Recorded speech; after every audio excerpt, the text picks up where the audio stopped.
నమస్కారం గురుగారు. సాయిరామ్. గురుగారు, కార్తీక మాసం అంటేనే దీపాల పండుగ, వెలుగుల పండుగ. అయితే ఈ కార్తీక మాసంలో ఇంకా అద్భుతమైన ఫలితాలు రావాలి అంటే ఇంకేమైనా దీపాల ప్రక్రియ ఉంటుందా? ఉందమ్మా.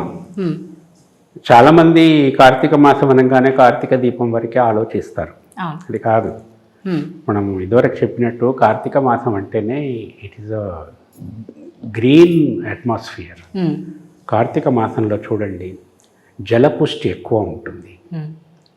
జలపుష్టి అంటే మనం ఎక్కడ ఏ చెట్లు అడవులు ఎక్కడ చూసినా కూడా ఆ వేర్లు దగ్గర నుండి ఆ వృక్షం యొక్క చివరి భాగం వరకు వాటర్ ఉంటుంది.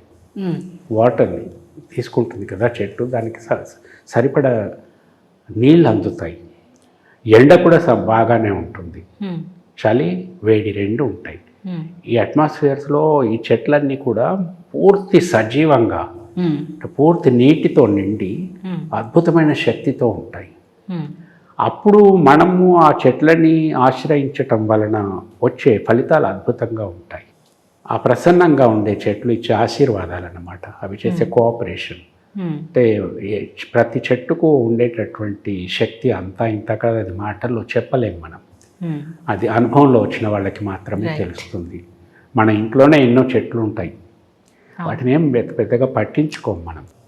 అడవుల్లో ఉండే చెట్ల దగ్గరికి వెళ్ళి పూజలు చేస్తాం. మన ఇంట్లో కూడా ఏమైనా ఒక రావి చెట్టు లేదా అట్లాంటి చెట్టు, వేప చెట్టు అంటే అంత విశాలమైన స్థలం ఉన్నప్పుడే ఉంటాయి.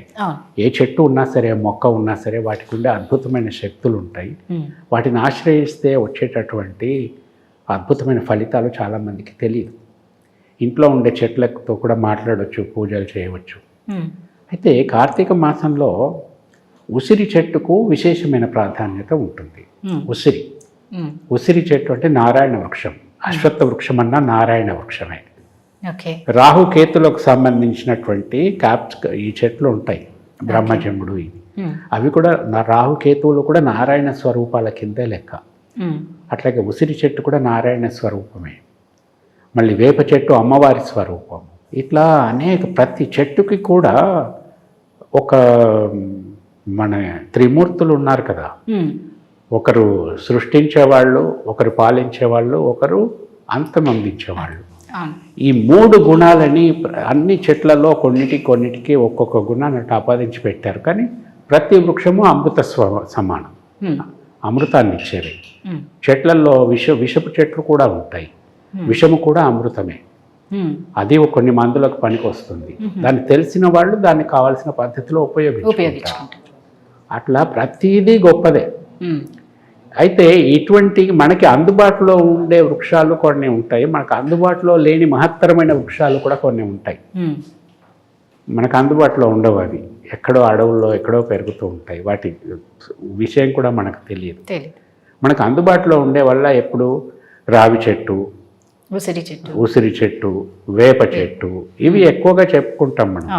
ఇంకా బ్రహ్మజముడు ఇవన్నీ ఉన్నాయి. ఇవన్నీ కూడా రాహుకేతుకు సంబంధించిన వృక్షాలు. అవి కూడా అద్భుతమైన ఫలితాలను ఇస్తాయి.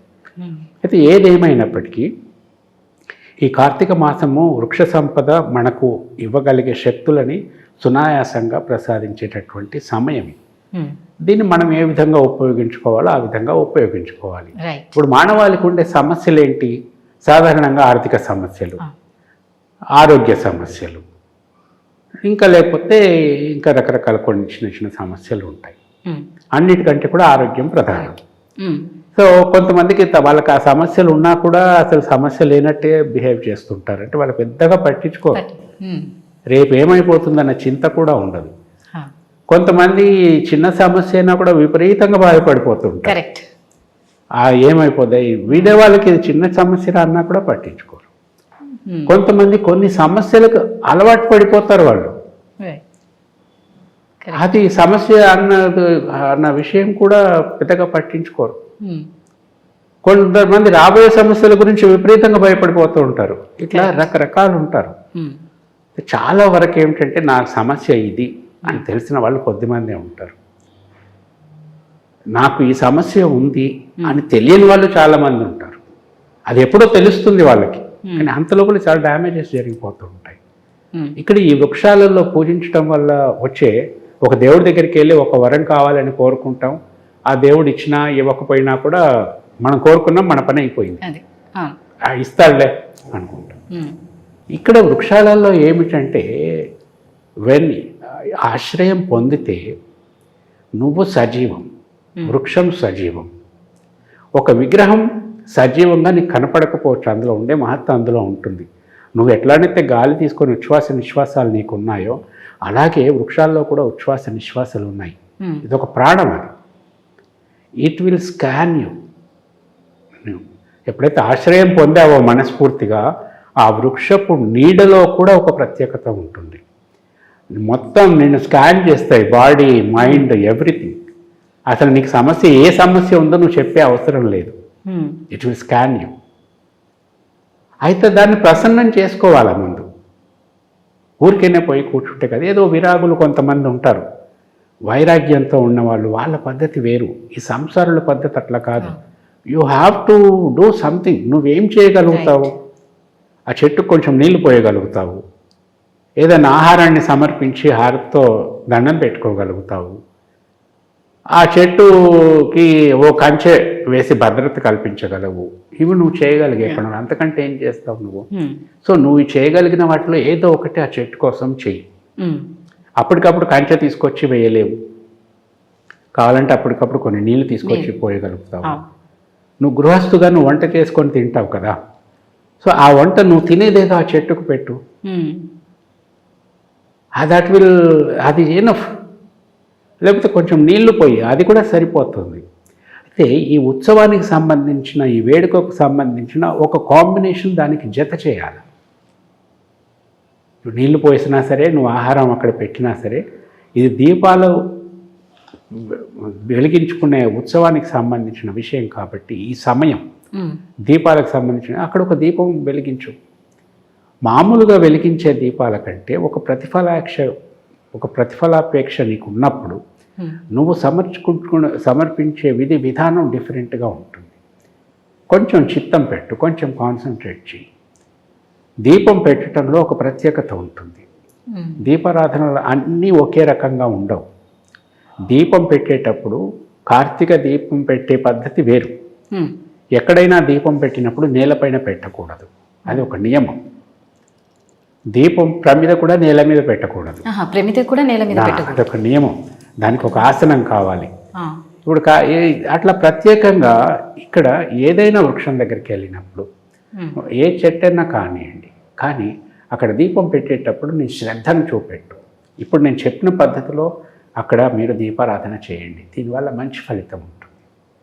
ఒకటి, మీరు ఏదైనా నైవేద్యం పెట్టినా సరే, దోసెడు నీళ్లు సమర్పించుకున్నా సరే, పండ్లు పెట్టినా సరే, వంట ఏదైనా తీసుకెళ్ళి పెట్టినా సరే, ఏదైనా స్వీట్ నైవేద్యం ఏదైనా అక్కడ పెట్టచ్చు. పాయసం కానీ, లేకపోతే మనకి స్వీట్ షాప్లో ఎన్నో రకాల పదార్థాలు దొరుకుతాయి, పాల పదార్థాలు, అవి తీసుకెళ్ళి డ్రై థింగ్స్, డ్రై ఫ్రూట్స్ పెట్టద్దు, డ్రై ఫ్రూట్స్ పెట్టద్దు. డ్రై అంటే ఇప్పుడు కలాకండ్, లడ్డు, పేడ ఇట్లాంటివి అన్నమాట. అది అక్కడ కూడా ఒక పత్రంలో పెట్టాల, కింద పెట్టకుండా ఒక ఆకు లోపల నైవేద్యం అక్కడ పెట్టేసారు. తర్వాత తమలపాకులు కానీ, రావి ఆకులు కానీ, మామిడి ఆకులు కానీ దీపం కింద పెట్టద్దు. అది క్షేత్రం అంటాం. క్షేత్రం ఏమిటి? ఇప్పుడు నేను ఇక్కడ చూపెడుతున్నాను. ఇవి తమలపాకులు. దీపం ఏ విధంగా వెలిగించాలి అన్నది నేను చూపిస్తున్నాను, చూడండి. ఎందుకంటే మనకు తెలియని అనేక రకాల దరిద్రాలు కానివ్వండి, అనేక రకాల రుగ్మతలు, మానసిక రుగ్మతలు కానీ, శారీరక రుగ్మతలు కానీ, శత్రు రుగ్మతలు కానీ, ఇవన్నీ కూడా పోవటానికి ఈ దీపారాధన చాలా గొప్పగా పనిచేస్తుంది. ఒక సంవత్సరం పాటు మీకోసం పనిచేస్తుంది, మళ్ళీ కార్తీక మాసం వచ్చేదాకా. ఇప్పుడు ప్రస్తుతం మిమ్మల్ని వేధిస్తున్న అనేక సమస్యలు తప్పకుండా డైల్యూట్ అవుతాయి. మొత్తం పోతాయో పోవో నాకు తెలియదు, కానీ డైల్యూట్ మాత్రం అవుతాయి. వాటి సమస్యల యొక్క సాంద్రత తప్పకుండా తగ్గుతుంది.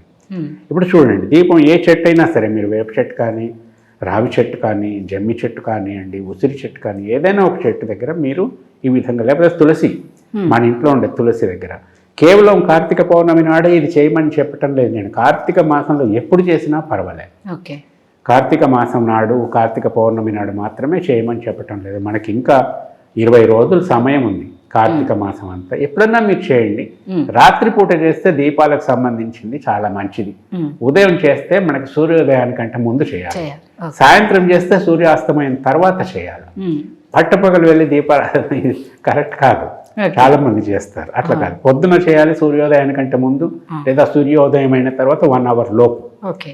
సాయంత్రము 5 o'clock సూర్యాస్తమానికి కొంచెం ముందటి నుంచి సూర్యాస్తమయం అయిపోయిన తర్వాత సాయంత్రం 8 గంటల్లోపు ఇది చేసుకోవాలి.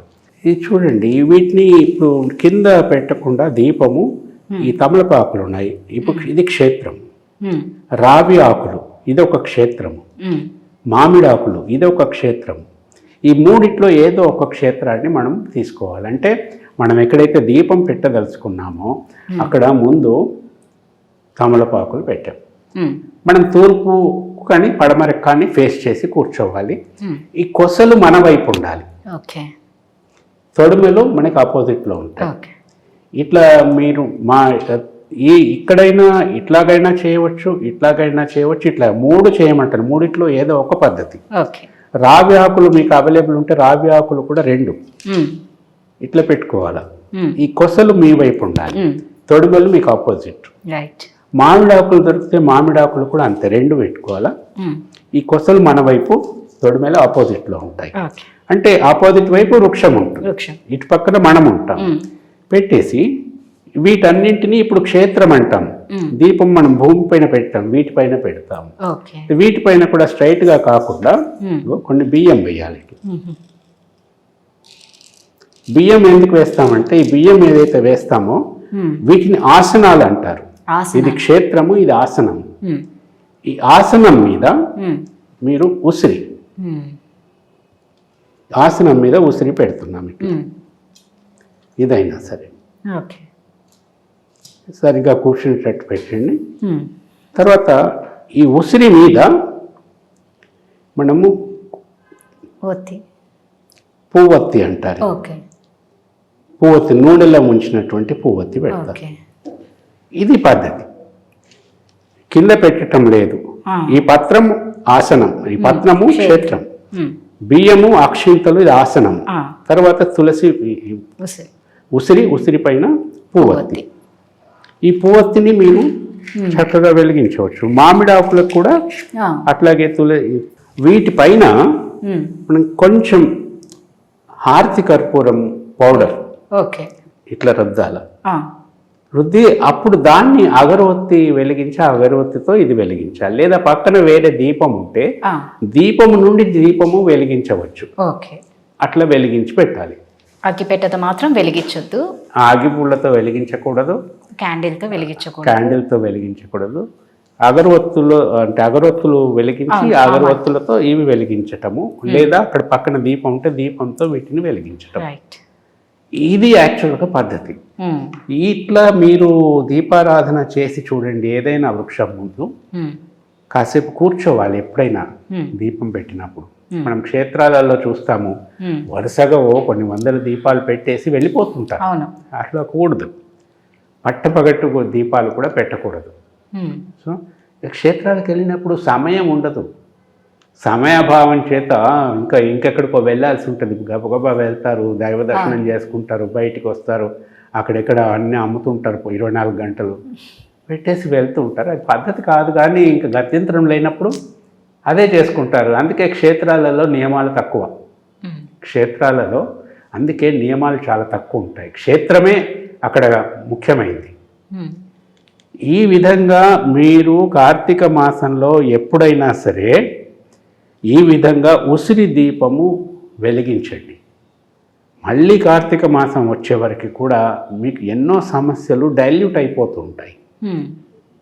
ఇదొకటి బాగా గుర్తుపెట్టుకోండి. ఎంతో గొప్ప మహిమాన్వితంగా ఉంటుంది. కాబట్టి ఇటువంటి దీపారాధన చేయటము, నైవేద్య సమర్పణ చేయటం వలన ఎన్నో మంచి ఫలితాలు, మనకు తెలియని అనేక సమస్యలు కూడా పరిష్కరింపబడటము లేదా పలచనవ్వటం అంటే డైల్యూట్ అవ్వటం తప్పకుండా జరుగుతుంది. చాలా చక్కగా చెప్పారు గురుగారు. నమస్కారం.